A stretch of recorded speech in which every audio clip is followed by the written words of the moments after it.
What up, y'all? It's T-Tur, and today I'm making one last case for Necrozma and Ultra Beast popping up in Pokemon Legends EA. So this is part 5 to our whole Ultra Beast train of videos, and it's gonna build off the last one. Last one, I was kind of winging it, but I told you guys a story of how I imagine Legends EA could play out if you wanted to intertwine Ultra Beast into it.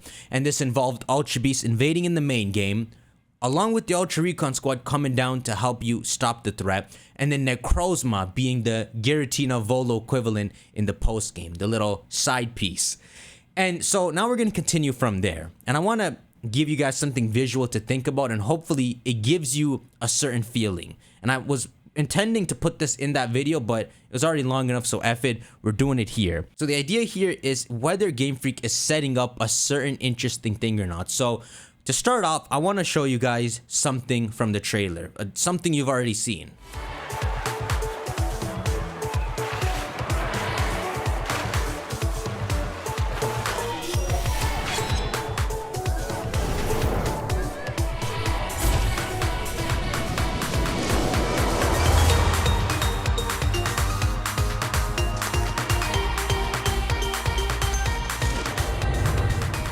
Such joyous, hopeful music, everyone's having fun in Lumiose. So what this is a visual of is whoever's redeveloping Lumiose, their plan, their blueprints to breathe new life into Lumiose. This of course happened in history when Napoleon renovates Paris. We've talked about this again and again. So why am I bringing this visual up, right? And again, I'm trying to do this in as little words as possible because I want y'all to realize the feeling before I say it. Hopefully you do. So of course, as I said with the story of Necrozma, it took the light from Ultra Megalopolis, and then when it was finally freed from their prison, it went to the next world it could to take their light. And so it came to ancient Alola back in the day, before it was defeated and locked back up again, right? So when you go through Ultra Sun and Moon, and you're seeing the disastrous and dangerous side to Necrozma, when you're doing that stroll through Ultra Megalopolis, you're getting a real feel for what happens when Necrozma pulls off its plan. Everyone is terrified and are hiding indoors from Necrozma.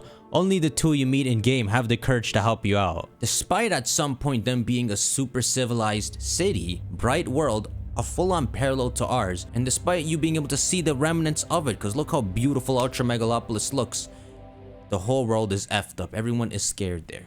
Think about this visual here, right? What is Game Freak really trying to do with Pokemon Legends EA? Game Freak's always rubbing their hands together. They want to show exciting products, and their whole notion of predictability, this is my opinion of the situation, right?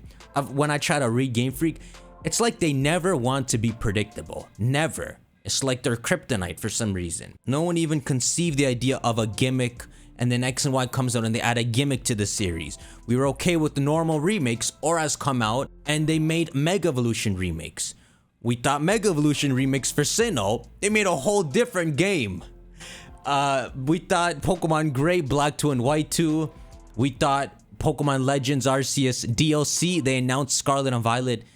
I've been thinking about how Game Freak navigates themselves, and my best guess is 1, they don't want to be predictable, but 2, they're always trying to one-up themselves, and this is why it creates this image. Legends Arceus is a passion project. They wanted to one-up themselves, and so that's why I want to describe a similar ambitious situation here with Legends EA, which they also wrote. It's an ambitious entry, right? What does that mean? If it's really mostly the same song and dance, touching on Kalos lore again, the same way Legends Arceus touched on Sinnoh lore, it's not super ambitious. It's just another entry into the series, right? So it makes me think they're cooking something interesting up here. That's when we get to this video. So if y'all haven't realized the feeling I'm trying to give by now, let me replay that trailer for a moment.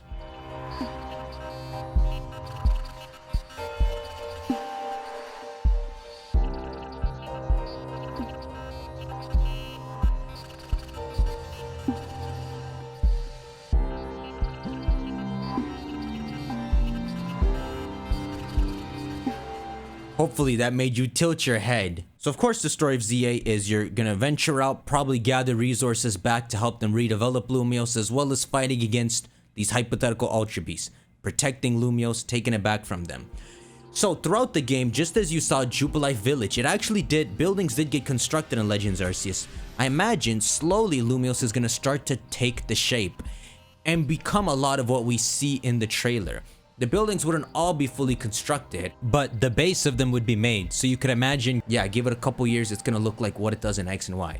So it's gonna look like a thriving, bright city. So what I did is I just played the trailer, but I put Ultra Megalopolis' music on top of it. Doesn't it create an interesting feeling?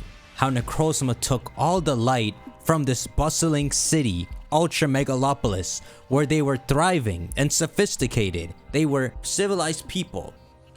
And Legend ZA, they made it take place solely in Lumiose. So it's like it's taking place in an Ultra Megalopolis, but they make it more detailed and make it the size of a region so you could fully explore it.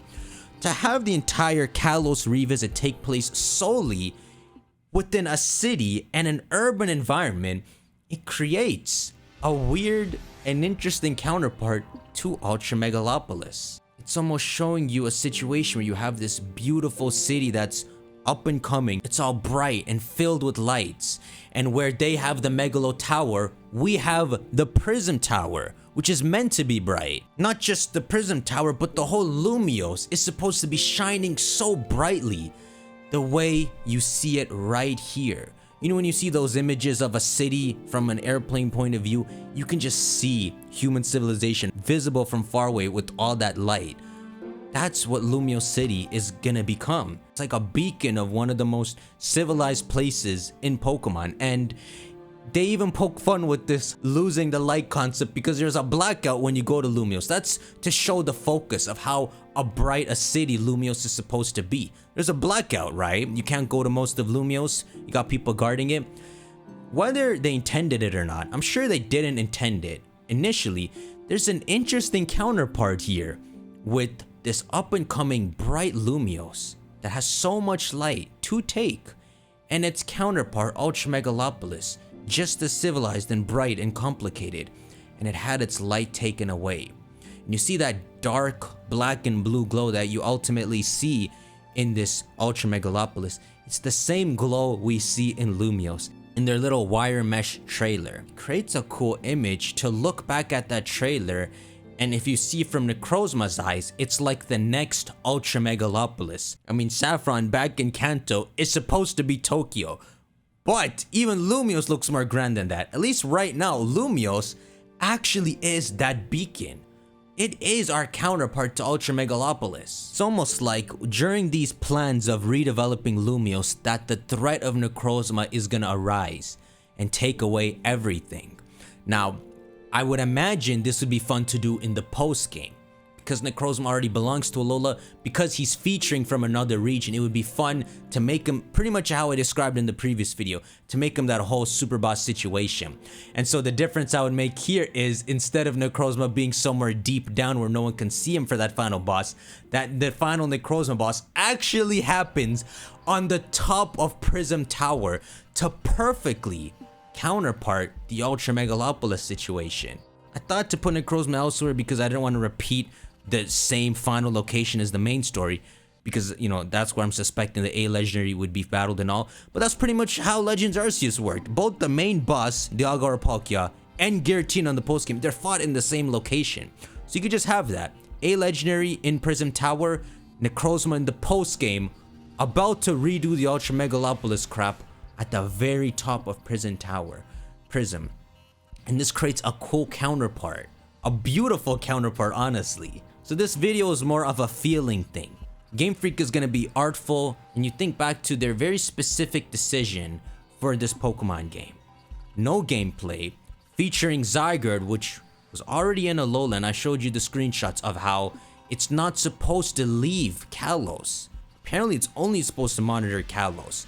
And so it's in Alola because something about the Ultra Beasts, it got it to come. Whether you want to call it Game Freak just being lazy or not, Zygarde didn't even pop up in Paldea next door to show Zygarde never leaves Kalos. But dude went to Alola, and that was an example in Paldea. the ecosystem, it was worded exactly the way Zygarde should pop up. The ecosystem's gonna be effed if these Paradox Pokemon escape. So yeah, Zygarde brought an unusual aura to Alola, which weakens the barrier between crossing over Alola continent to Kalos.